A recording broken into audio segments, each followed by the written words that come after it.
Now excited to be joined by a very special guest. It is our own Neil Blackmon. Neil, what's up, man? Like, anything going on lately? All things Florida, like pretty ho-hum week two. Like, how is everything? Man, I'm telling you, uh, you know, I, I guess I don't know if things could be worse because it can't play, can't play anybody worse than Long Island week one, I guess. But it's been quite an eventful couple weeks in game. It's never good when you're having a players only meeting before September hits double digits. Yeah, pretty bad. Pretty bad. And for those who are saying, well, last year Florida endured a rough start and Billy Napier climbed his way out of it. That wasn't with DJ Lagway out there. And I think that's the obvious difference. And I don't know how healthy DJ Lagway is. I don't know if anybody knows how healthy DJ Lagway is, but that's the part that isn't necessarily going to do Billy Napier any favors, is that it's played out the way that it has. So let's get into the thick of this. You've probably, the buyout number, what, $19.4 million dollars. Like that's not a Yeah. thing anymore that, oh, it's standing in Florida's way or anything like that. But what is this feeling like internally with Scott Strickland, with these boosters who know the schedule that awaits, and they don't have to make a decision on this after week two.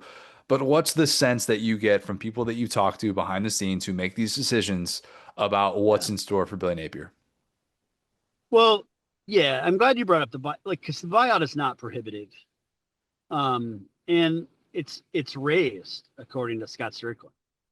So like this isn't a buyout question anymore. I saw the Pete Thamel story. Like it was the same last year. They have to pay him half of it up front.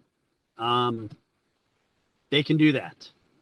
I think the best if you're a Florida fan, like the best thing for you to know right now isn't that basketball season starts November 3rd. It's that like you're gonna get your answer no matter what in the next month. Like the schedule is going to answer the question for you, which is great.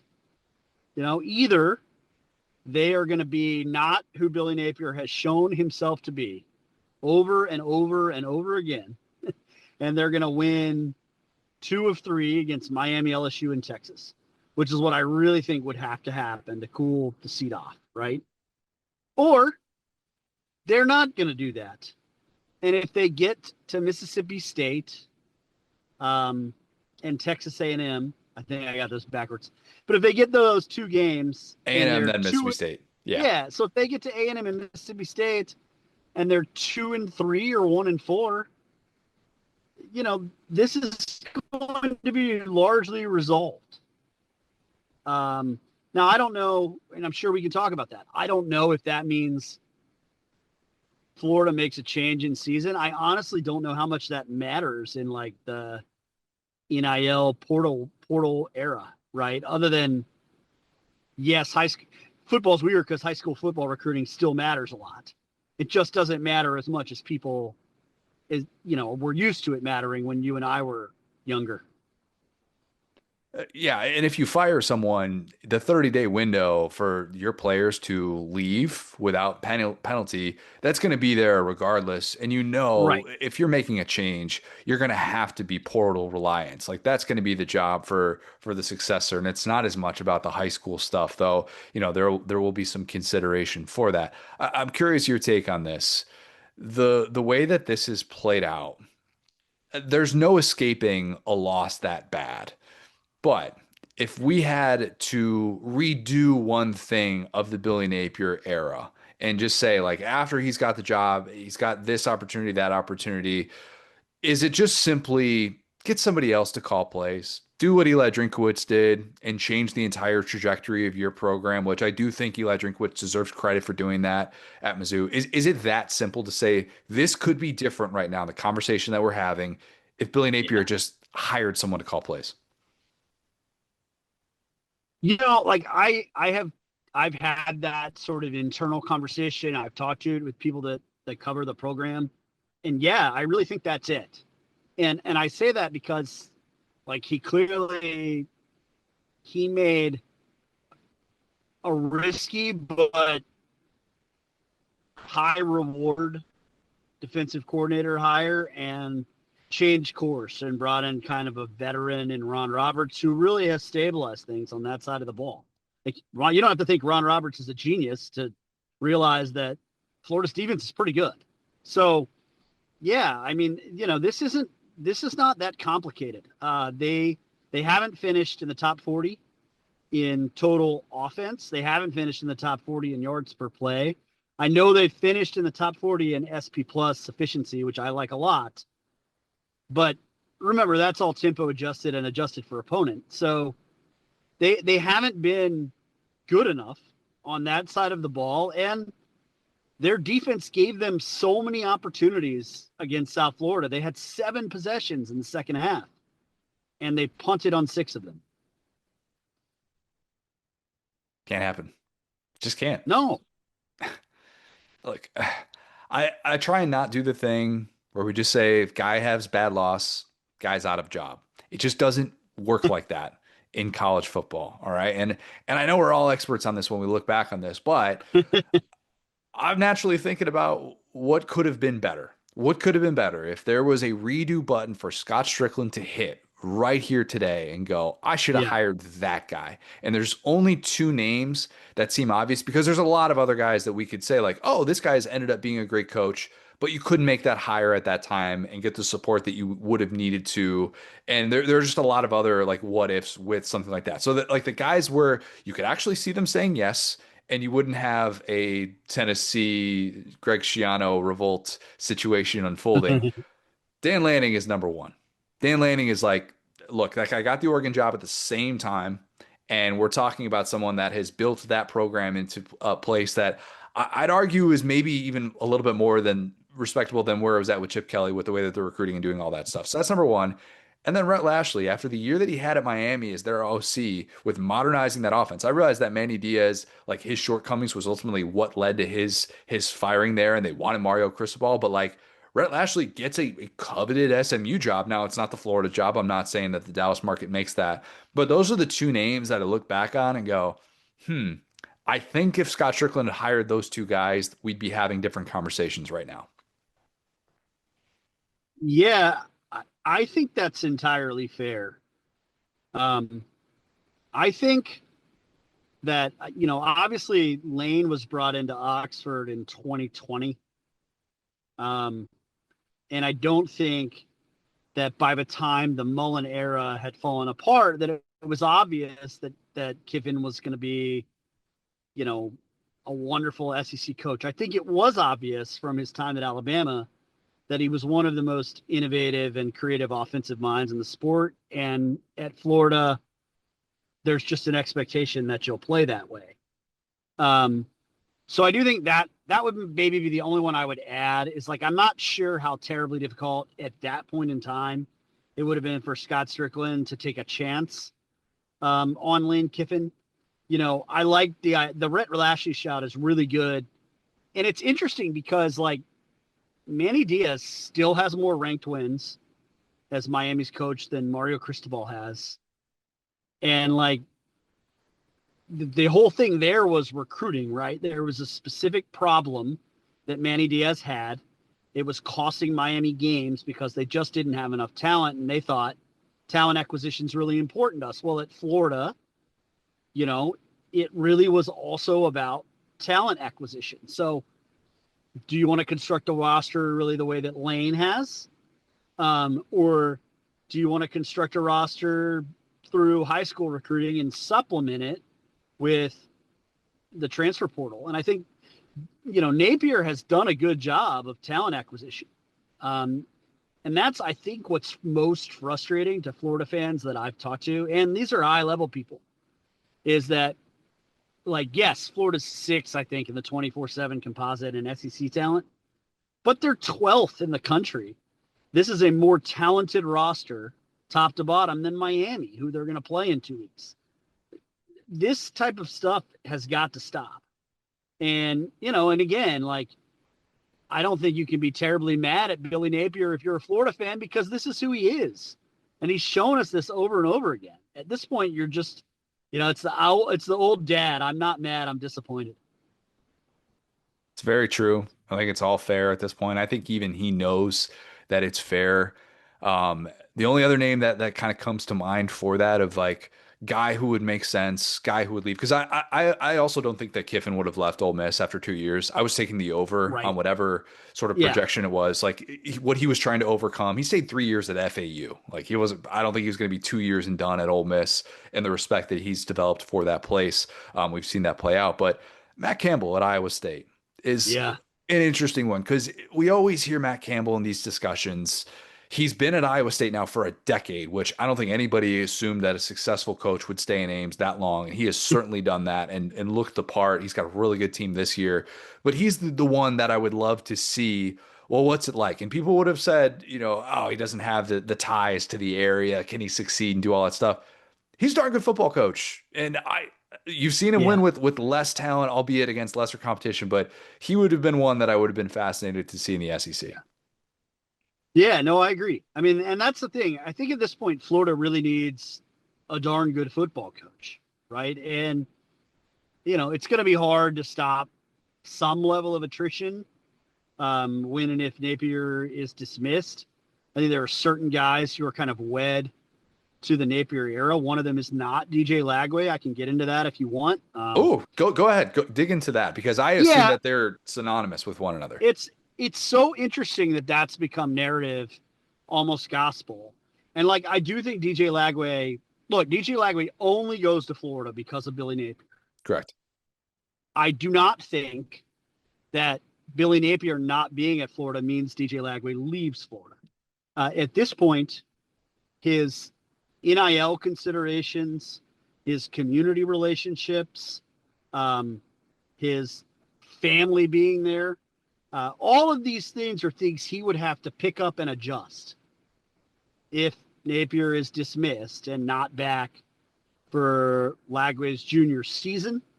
Lagway's quarterback people that he works with are also there. And I don't know necessarily that DJ is a guy who's leaving after next season, but he certainly will be draft eligible. And I don't know. I don't know if one more year somewhere else and picking up his entire life is necessarily going to be worth it for him. I think that there are a lot of things that anchor him to Gainesville, and that is pretty well sourced. That I don't think that he necessarily is gone or even likely to be gone if Napier is dismissed. The counterpoint to that, that's an interesting point that I have not even allowed myself to consider because in this era of the portal, you just assume two Right. guys that have been tied at the hip like that. It's I Yeah. assume, and I don't think I think that maybe the better perspective if you're a Florida fan is don't assume that he's staying. Don't assume Yeah. that you can fire Billy Napier and then just automatically keep DJ Lagway because look, this season plus in Gainesville, he has seen that if you have the wrong play caller, it can Yeah. impact how you're playing the game. And I think so Yeah. far, what we've seen from DJ Lagway in a very limited sample size this year, how healthy is he? All those things maybe factoring into this, receiver injuries and whatnot. But he's seen this play out where scheme has not done him any favors. And if you're going to Right. sit here and just assume that whoever they bring in to call plays next year is going to have your best interests at heart, then that might be a tough thing for him to have to just blindly accept, even though all of those things are in Gainesville and he could be anchored to Gainesville. But moving is the single worst thing that we as human beings do on a regular basis. Yeah. No, I like the way that you put that. Like, I think that one interesting thing, like, and let me give you the candidate that I think is at the top of Scott Strickland's list right now. Every athletic director has their little list and it's in a drawer and they deny that it exists. But it definitely exists. And the sourced one at Florida is Brent Key. Mm. And the assumption is that Buster Faulkner will stay and take the Georgia Tech job. And if Buster Faulkner does stay and take the Georgia Tech job, then Brent Key will need an offensive coordinator. And I think so in that scenario, I don't think DJ Lagway would have anything necessarily against playing for Brent Key, right? And there's plenty of things that would keep him in Gainesville as long as there was a relationship that could be quickly developed there.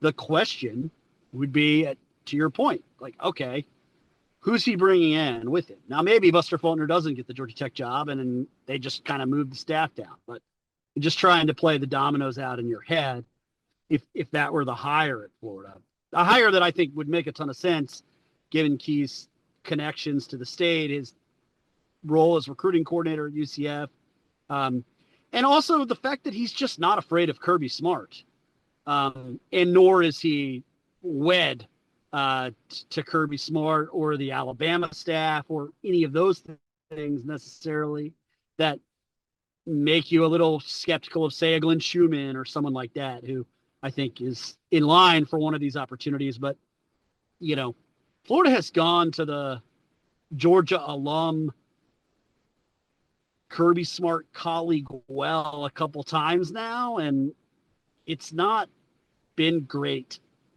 Neil, they've gone everywhere. So I They've don't gone know if everywhere. I don't know if they do it again. Well, they really have. They have the one. I guess what you would say is the one thing they haven't done is hire like the huge splash name. Obviously LSU hired Brian Kelly, Florida hired Billy Napier, but like it's revisionist to suggest that Napier wasn't a hot name. I mean, what was he, 43-9 or whatever at Louisiana with 2 conference championships. I mean, this was a coveted head coach. I thought he was going to get the South Carolina job before Beamer did. Yeah. And so this was somebody that was definitely discussed in SEC circles. It was not an out of the box hire or anything like that. But yeah, I continue to believe that kind of what we were talking about last year. It's going to be someone that's got that FBS head coaching experience. I'd be surprised if they went the coordinator route as much as I love some of these up and coming coordinators. Yeah, I mean, I do think that they will probably want to go that way. I don't think, as you've mentioned, money is going to be an object. It's going to be fascinating to see the way that this all plays out. I want to get you out of here with top 10 SEC players weekly staple on Saturday Down South during the season. Yeah. Everybody should go read it. It's fun reading to be able to just pull it up on like a Wednesday night. And yeah, we can do quarterback rankings and all that stuff, but it's fun to be able to look at that. And, we were texting about it last week and we're like, man, Nuss, Dylan Stewart, where are we at? Like, where are Yeah. you at right now looking at this? Because it feels like it's really hard to not include some of these transfer quarterbacks in the SEC who have just been balling out so far. Yeah, I got John Mateer in the top 5 this week, and I like almost wrote an apology to Auburn fans for not having Jackson Arnold yet. And I said, I know you wanted Baylor.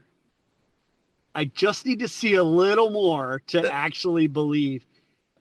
If he beats Mateer, then it's all right. You're good. But yeah, I have no problem. Yeah, well, right. But I haven't had 3 quarterbacks. I've done the list 7 years. I haven't had 3 quarterbacks in my top 10.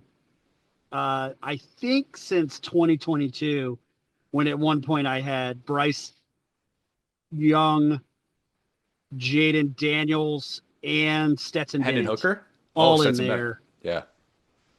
Yeah. Yeah, and Stetson Bennett. I think it might not have even been Jaden Daniels too. It very well could have been Hendon Hooker. But in any event, it's been that long since I had 3 quarterbacks. So I almost apologize for the boring nature of the list going 3 quarterbacks this week. But I've got Mateer, and Nuss, and one other quarterback in there who I'm totally blanking on right now. Awesome. Bo Perbula? Awesome content. Yes, Bo Perbula, border war hero Bo Perbula, who has now thrown 7 touchdowns, 0 interceptions in 2 games. And I think certainly on Saturday had to have some Penn State fans going, Look, man, Yeah. you're not wrong. You're not wrong. Now he's got to continue that obviously against SEC competition, and maybe Kansas is going to have a doormat of a defense, but like some of the things that he's putting out there, and that's the tricky thing with putting this list together early in the season is you're trying not to look too far into some of these performances, and Taylor Green is a really good example of, man, every single box you've wanted that guy to check so far, he has checked, albeit against 2 lesser opponents. What does it look like against Ole Miss? But yeah, I mean, so you always do a really good job of making sure that you're including all positions and stuff like that. Is there one guy right now that you're stunned is not in the top 10 outside of DJ Lagway? Outside of DJ and Arch, That was kind of my comment on the three quarterbacks. It was like, if you told me I'd have three quarterbacks in the top 10 and none of them would be DJ Lagway or Arch Manning and that, or Gunnar Stockton, I probably would have said that's ridiculous. How is that a thing? For me, or Lenore Sellers. And in fact, that's probably my answer, is that it's none of those guys, but you asked me to give you someone else. So, I will try to actually answer the question. And look, I did take Harold Perkins out this week. I think that, like, this is a list on productivity. It's not based on what draft prospects say, mock drafts, preseason accolades. And I do think Harold Perkins Jr. kind of had an injustice done to him because he was so good for a month and a half as a freshman that the expectations became kind of gargantuan. But to me, like, I had him in the list in the first week. I thought he played really well at Clemson. And then he graded out as one of LSU's like worst defensive players against Louisiana Tech. He had 2 tackles. He missed 3 tackles. So that one's a little strange. Like, I'd love to see some more consistency from him because I feel like he's a guy who just on talent alone should be a fixture on the list. Mansour Delane, love that you had him very high in those week 1 Yeah. rankings. He's going to be in the top 10, I think, all year. He's that dude for LSU. Yeah. Only surprise, only like real gripe that I'll give you. Anthony Hill Jr., Texas linebacker, got it. He's Yeah. like a set it and forget it at this point. Like he's got to be on that list moving forward, or else Texas fans are going to be in your mentions. Yeah. They have been like, so they got in my mentions about the safety, Tafe, and I was kind of like, Taff, yeah. why are you into my mentions about him? Like, I think he's good. But to me, it's like Anthony Hill Jr. is exactly what all the accolades say he is. Um, but so the way I justified it this week with Alex Safari Jr. staying in is it's just like, how do I ignore the production? I mean, they had Austin Simmons in a blender. I saw you tweeting about it. I saw various people talking about how, like, it's almost criminal that Kentucky didn't win that game the way that their defense played, but here we are. It's a difficult thing to put together every single week. And I'm like, just as we're talking about it, I'm like, oh, Josiah Yeah. Trotter would be a guy I'd love to be able to have in there. Like, oh, you could put this guy or like Yeah. Casey Concepcion's been awesome. Like there's a million different guys. So it's a very difficult thing. You do the Lord's work by putting it together. I'll get you out of here with this last one. We'll tie it back to all things Florida. Prediction for when the Billy Napier era comes to an end, because I think you could probably pick a lot of different spots over the course of the next few weeks. Yeah. I think it's most likely that Florida sets up as sort of matching up pretty well with Texas on paper. And then it just becomes glaringly obvious in the Texas game that Steve Sarkisian is coaching circles around him. And my guess is Florida loses that game by 2 or 3 touchdowns at home. And that's that. Wow. Hoping to be there for that one.